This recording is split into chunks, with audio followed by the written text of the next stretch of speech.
दोस्तों, आज का वीडियो आप सभी के लिए बहुत इंपॉर्टेंट है क्योंकि आज के इस वीडियो के अंदर हम डिस्कस करने जा रहे हैं इनकम टैक्स रिटर्न फाइलिंग की नई डेटें। फाइनेंशियल ईयर 23-24 असेसमेंट ईयर 24-25 के लिए आपके लिए ड्यू डेट क्या होगी इनकम टैक्स रिटर्न फाइलिंग की। अगर इन ड्यू डेट के अंदर अगर आप रिटर्न नहीं भरते तो उसके क्या क्या कॉन्सिक्वेंसेस हो सकते हैं। Mandatory income tax return ITR किन्हें फाइल करना है, यानी किन्हें compulsory income tax return file करना है। इसी के साथ ये भी जानेंगे कि एडवांस टैक्स की जो लायबिलिटी है उसकी भी ड्यू डेट क्या है। दोस्तों, फॉर्म 10IEA अब आपको न्यू रिजिम से ऑप्ट आउट करके अगर जाना है ओल्ड टैक्स रिजिम में तो भरना होगा, तो उसकी भी ड्यू डेट क्या होगी नॉन ऑडिट केस में और ऑडिट केस में। स्विचिंग अगर आप करना चाहते हैं ओल्ड टैक्स रिजिम से न्यू टैक्स रिजिम में, या फिर न्यू टैक्स रिजिम से आप ओल्ड टैक्स रिजिम में आना जाना चाहते हैं, तो उस केस में उसकी भी क्या टाइम लिमिट होगी। और इसी के साथ ये भी जानेंगे कि ओल्ड टैक्स रिजिम कौन कौन ऑप्ट कर पाएगा। तो इन सभी बातों के बारे में आज के हमारे इस वीडियो के अंदर हम डिटेल में डिस्कस करने जा रहे हैं। दोस्तों, अगर अभी तक आपने हमारे चैनल को सब्सक्राइब नहीं किया है तो जल्द से जल्द सब्सक्राइब कर लीजिए ताकि आपको आने वाले सभी नोटिफिकेशन रिगार्डिंग हमारे वीडियोस रेगुलरली मिलते रहे। आइए स्टार्ट करते हैं अपना आज के वीडियो को बिना देरी करते हुए।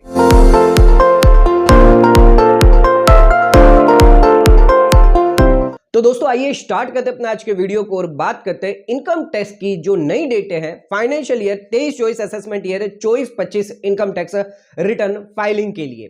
दोस्तों, किन लोगों को इनकम टैक्स रिटर्न फाइल करना होता है? अगर आप एक इंडिविजुअल है, एचयूएफ है, AOP, BOI, artificial judicial person, firm हो गई, कंपनी हो गई, एलएलपी हो गई, इन सभी को इनकम टैक्स रिटर्न फाइल करना जरूरी होता है।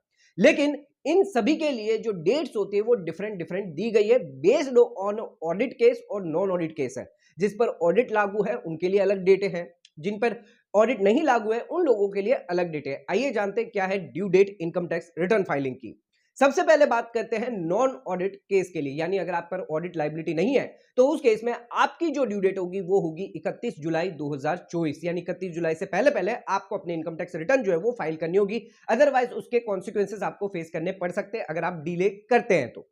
दोस्तों, अब बात करते हैं नॉन ऑडिट केस की कि अगर आप नॉन ऑडिट केस में हैं और कंपनी नहीं है तो उस केस में आपकी जो डेट है वो है 31 अक्टूबर। अगर आप कंपनी है, ऑडिट हो या नॉन ऑडिट केस हो, दोनों ही केस में कंपनी के लिए भी 31 अक्टूबर रहेगी। और अगर आप पार्टनर है किसी फर्म के अंदर तो उसके लिए भी 31 अक्टूबर रहेगी। क्यों रहेगी? क्योंकि जब फर्म की डेट 31 अक्टूबर है, अगर जो फर्म है पार्टनरशिप फर्म है जो ऑडिट केस में है उसकी 31 अक्टूबर है, तो उस केस में पार्टनर की भी जो डेट है वो भी 31 अक्टूबर रहने वाली है। इसके अलावा अगर आप इंटरनेशनल स्पेसिफाइड डोमेस्टिक ट्रांजेक्शन करते हैं, स्पेसिफाइड करते हैं, उसकी अगर ऑडिट करवाना चाहते हैं तो उस केस में उसकी 30 नवंबर रहने वाली है। दोस्तों, इनके अलावा अगर आप इनकम टैक्स रिटर्न बिलेटेड करते हैं या रिवाइज करते हैं तो उसकी भी डेट जो है दी गई है। अगर आप बिलेटेड इनकम टैक्स रिटर्न भरते हैं या फिर आप रिवाइज इनकम टैक्स रिटर्न बनना चाहते हैं तो 31 दिसंबर 2024 आपके लिए आखिरी डेट होगी। और अपडेटेड रिटर्न की बात करें तो अपडेटेड रिटर्न आपके लिए रहने वाली है ड्यू डेट 31 मार्च 2027 तक, यानी आपका असेसमेंट पीरियड खत्म होने के बाद 2 साल का आपके पास टाइम पीरियड रहेगा जिसके अंदर आप अपडेटेड रिटर्न भर सकेंगे। आइए अब जानते हैं अगर ये ड्यू डेट चली जाती है तो उस केस में आपको क्या कॉन्सिक्वेंसेस और क्या पेनल्टी फेस करनी पड़ सकती है। दोस्तों, आइए अब बात करते हैं अगर आपकी आईटीआर की डेडलाइन अगर चली जाती है, यानी ड्यू डेट के बाद अगर आप अपनी इनकम टैक्स रिटर्न भरते हैं या ड्यू डेट से पहले अगर आप इनकम टैक्स रिटर्न नहीं भर पाते तो उस केस में आपको क्या कॉन्सिक्वेंसेस फेस करने पड़ जाएंगे। हमारा सबसे पहला कॉन्सिक्वेंसेस है आपको इंटरेस्ट देना पड़ जाएगा सेक्शन 234A के अंदर। जितनी भी आपकी टैक्स लायबिलिटी निकल के आएगी, यानी अनपेड टैक्स जितना भी आपका होगा उस पर 1% पर मंथ के हिसाब से और पार्ट ऑफ द मंथ के हिसाब से आपको इंटरेस्ट सरकार को देना होगा। दोस्तों, हमारा दूसरा कॉन्सिक्वेंस है आपको लेट फीस देनी होगी बिलेटेड इनकम टैक्स रिटर्न अगर आप फाइल करते हैं। इसकी डेट 31 दिसंबर है, तो belated income tax return file करने पर आपको 5000 की लेट फीस देनी होगी। अगर आपकी इनकम 5 लाख से ज्यादा है, 5 लाख से अंदर है तो उस केस में आपको 1000 की लेट फीस लग जाएगी। लेकिन दोस्तों ध्यान रखिएगा अगर आपके 2.5 लाख से कम इनकम है तो उस केस में आपको 1 रुपए की भी लेट फीस नहीं देनी है। हमारा जो तीसरा कॉन्सिक्वेंसेस है वो है लॉसेस है। अगर आपको कोई लॉस हो जाता है, शेयर मार्केट में लॉस हो जाता है, म्यूचुअल फंड में, आपको प्रॉपर्टी में लॉस हो जाता है, या फिर अगर आपको बिजनेस में लॉस हो जाता है, तो उस केस में अगर आप income tax return due date से पहले भरते हैं तो आपका जो लॉस है वो कैरी फॉरवर्ड भी होगा और सेट ऑफ भी होगा आपके सब्सिक्वेंट ईयर में। यानी अगर फ्यूचर में अगर आपकी कभी भी टैक्स लायबिलिटी आती है तो उस लायबिलिटी को उस लॉस से कम किया जा सकता है। लेकिन अगर आप ड्यू डेट से पहले अपने इनकम टैक्स रिटर्न नहीं भरते, यानी बिलेटेड भरते, तो उस केस में उस सेट ऑफ का, उस कैरी फॉरवर्ड का आपको फायदा नहीं दिया जाएगा। आइए दोस्तों अब जानते हैं मैंडेटरली इनकम टैक्स रिटर्न किन्हें फाइल करनी होगी। फाइनेंशियल ईयर 23-24 के लिए किन लोगों को mandatorily income tax return file करनी है। तो अगर आपकी बेसिक एग्जम्पशन लिमिट जो है अगर क्रॉस हो जाती है, नॉन सीनियर सिटीजन के लिए 2.5 लाख रुपए है, अगर आप सीनियर सिटीजन है तो उसके इसमें 3 लाख रुपए, और सुपर सीनियर सिटीजन है जिनकी एज 80 साल से ज्यादा है तो उसके इसमें 5 लाख रुपए है। ये ओल्ड टैक्स रिजिम में है। न्यू टैक्स रिजिम में आप सभी के लिए 3 लाख है, चाहे आप सीनियर सिटीजन है या नॉन सीनियर सिटीजन है। इस बेसिक एग्जम्पशन लिमिट से अगर आपकी इनकम क्रॉस हो जाती है तो उस केस में आपको इनकम टैक्स रिटर्न फाइल करना मैंडेटरी होता है दोस्तों।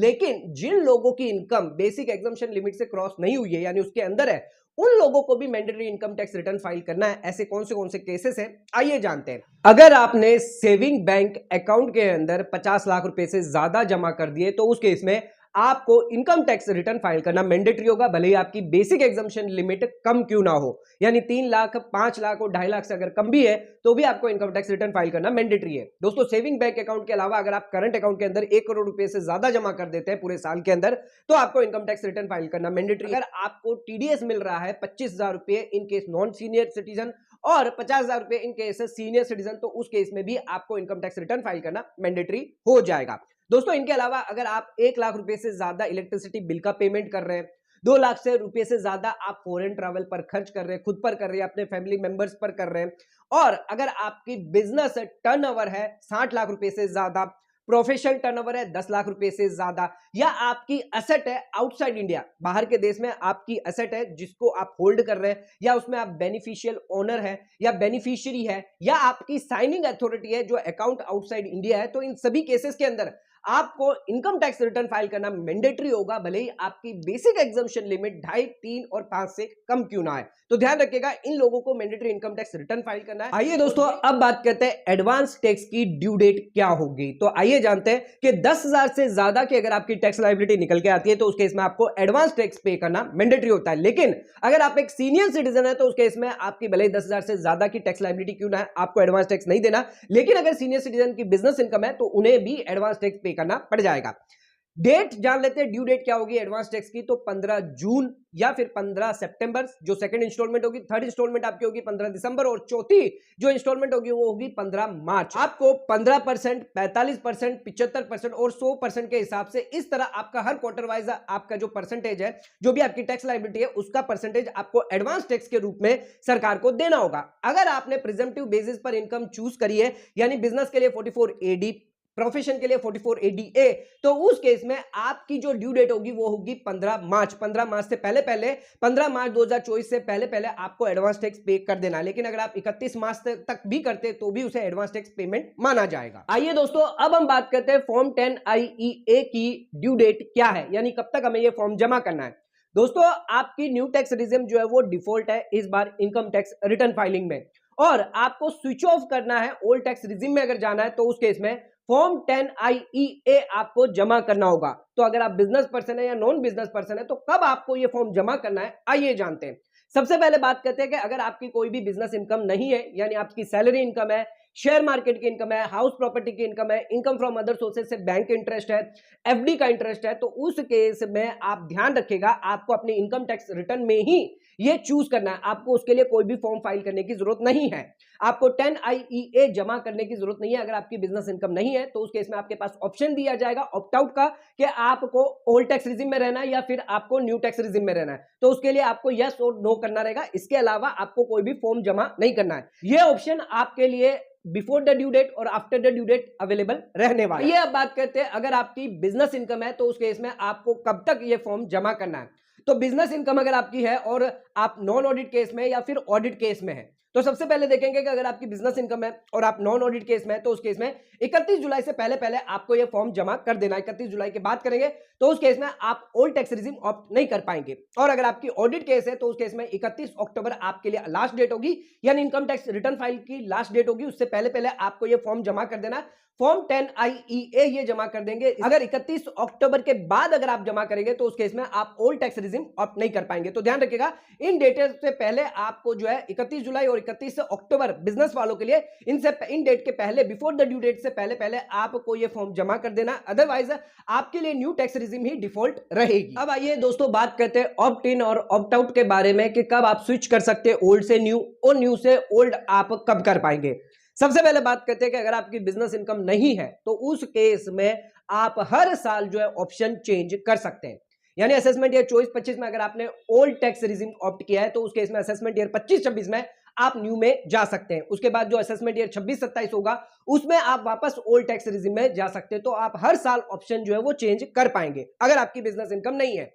लेकिन अगर आपकी बिजनेस इनकम है तो उसके इसमें सबसे पहले आपको यह देखना है कि न्यू टैक्स रिजिम आपके लिए डिफॉल्ट होगी। अगर एक बार न्यू टैक्स रिजिम से अगर आप बाहर आ गए फॉर्म 10 IEA जमा करके, यानी ओल्ड टैक्स रिजिम में आ गए, तो ओल्ड टैक्स रिजिम ही आपके आने वाले सभी सब्सिक्वेंट ईयर में रहेगी। यानी असेसमेंट ईयर 24-25 में भी आपकी ओल्ड टैक्स रिजिम है तो 25-26, 26-27, 27-28 में भी आपकी ओल्ड टैक्स रिजिम रहेगी। अगर किसी साल आपने उसे ओल्ड टैक्स रिजिम से ऑप्ट आउट कर लिया, यानी विड्रॉ कर लिया वापस फॉर्म 10 IEA जमा करके, तो उस केस में जिस साल आप ऑप्ट आउट करेंगे या जिस साल आप विड्रॉ करेंगे स्कीम को, तो उस केस में आपकी न्यू स्कीम ही आगे रहने वाली है। यानी मान के चलिए असेसमेंट ईयर 24-25 में आपकी ओल्ड टैक्स रिजिम थी, असेसमेंट ईयर 25-26 में आपकी ओल्ड टैक्स रिजिम थी, लेकिन असेसमेंट ईयर 26-27 में आप विड्रॉ कर देते हैं तो उस केस में असेसमेंट ईयर 26-27 से आगे के जितने भी सब्सिक्वेंट असेसमेंट ईयर होंगे उसमें आपकी न्यू टैक्स रिजिम ही रहेगी, आप ओल्ड टैक्स रिजिम में फिर कभी नहीं जा पाएंगे। दोस्तों आइए अब बात करते हैं सैलरीड पर्सन वालों के लिए। तो सैलरीड पर्सन के जो टीडीएस है वो पहले ही डिडक्ट कर लिया जाता है, 31 मार्च से पहले उनका टीडीएस डिडक्ट कर लिया जाता है। तो केस ऐसा हो सकता है कि उनका ओल्ड टैक्स रिजिम में डिडक्ट कर लिया जाता है जबकि उन्हें सैलरीड पर्सन को न्यू टैक्स रिजिम में जाना होता है। तो क्या यह अलाउड किया जाएगा, आइए जानते हैं। दोस्तों अगर आपका टीडीएस अगर डिडक्ट कर लिया जाता है ओल्ड टैक्स रिजिम में, लेकिन आप अगर अपने इनकम टैक्स रिटर्न फाइल करेंगे तब आप ओल्ड टैक्स रिजिम से न्यू टैक्स रिजिम में जा पाएंगे। अगर आपका टीडीएस न्यू टैक्स रिजिम के हिसाब से डिडक्ट कर लिया गया है तो उस केस में आप इनकम टैक्स रिटर्न फाइल करते वक्त ओल्ड टैक्स रिजिम में जा सकते हैं। तो ध्यान रखिएगा, आपके एम्प्लॉयर ने आपका टीडीएस कौन सी रिजिम में कलेक्ट किया है उससे फर्क नहीं पड़ता। आप अपने इनकम टैक्स रिटर्न फाइल करेंगे तो उस केस में आप अपने हिसाब से जो भी टैक्स रिजिम आपके लिए बेनिफिशियल होगी उसके हिसाब से आप चूज कर सकते हैं। अगर आपको लगता है ओल्ड टैक्स रिजिम आपके लिए बेनिफिशियल है तो आप ओल्ड टैक्स रिजिम में जा सकते हैं। अगर आपको लगता है कि न्यू टैक्स रिजिम आपके लिए बेनिफिशियल होगी तो न्यू टैक्स रिजिम में भी आप ऑप्ट इन कर सकते हैं। दोस्तों आइए अब जानते हैं किन लोगों को फॉर्म 10 IEA जमा करना है, यानी किन लोगों को ऑप्ट आउट करना जरूरी है ओल्ड टैक्स रिजिम में जाने के लिए। तो अगर आप इंडिविजुअल है, HUF है, AOP, BOI या आर्टिफिशियल जुडिशियल पर्सन, इन सभी लोगों को जो है ऑप्ट आउट करना जरूरी है ताकि ये न्यू टैक्स रिजिम से ओल्ड टैक्स रिजिम में जा पाए, और इन लोगों को फॉर्म 10 IEA जमा करना जरूरी है। अगर आप कंपनी है या फर्म है तो उन लोगों के लिए न्यू टैक्स रिजिम अलाउड नहीं की गई है, इस वजह से उन्हें फॉर्म जमा नहीं करना है। तो ध्यान रखिएगा, अगर कोई कंपनी है या पार्टनरशिप फर्म है तो उस केस के अंदर उन्हें कोई भी 10 IEA जमा नहीं करना है क्योंकि उन्हें कोई भी न्यू टैक्स रिजिम का बेनिफिट नहीं दिया जाता। तो दोस्तों आज के हमारे इस वीडियो के अंदर हमने आपको डिटेल जानकारी दी new income tax due dates के बारे में, old tax regime, new tax regime की ड्यू डेट्स क्या होगी, उसकी स्विच ऑन और स्विच ऑफ अगर आपको करना है, ऑप्ट इन या ऑप्ट आउट करना है तो उसके लिए क्या क्या कंडीशन दी गई है, इसके अलावा क्या कॉन्सिक्वेंसेस आपको फेस करने पड़ सकते हैं, और अगर आप income tax return due date से पहले फाइल नहीं करते, इन सभी बातों के बारे में हमने डिटेल में आज आपको जानकारी दी है, डिटेल में डिस्कस किया है। इसके अलावा भी अगर आपके कोई डाउट है, क्वेरी है तो आप हमें कमेंट करके पूछ सकते हैं। वीडियो पसंद आया तो वीडियो को ज्यादा शेयर जरूर करिए ताकि ये नॉलेज और लोगों तक पहुंच सके। वीडियो को यहीं खत्म करते हैं, धन्यवाद।